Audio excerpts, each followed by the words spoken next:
ఓ cinema కష్టపడి చేసి ఆ సినిమాకి సరైన ఫలితం లేకుంటే మిగిలేది నిరాశే. అదే పరిస్థితి నాకు మిగిలింది.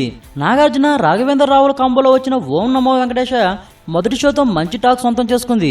భక్తుడిగా నాగార్జున నటన మెగాస్టార్ చిరంజీవి లాంటోల్ని కంటతడి పెట్టుకునేలా చేసింది. కానీ ఇప్పుడు ఈ సినిమా ఫలితం ఏం బాలేనట్టు తెలుస్తుంది. మంచి హిట్ టాక్ వచ్చిన ఓం నమో వెంకటేశయ్య ఫ్లాప్ మూవీగా తేలింది. కలెక్షన్లు అనుకున్నంతగా లేవు. ఓవర్సీస్లో ఈ చిత్రం డిజాస్టర్గా తేలింది.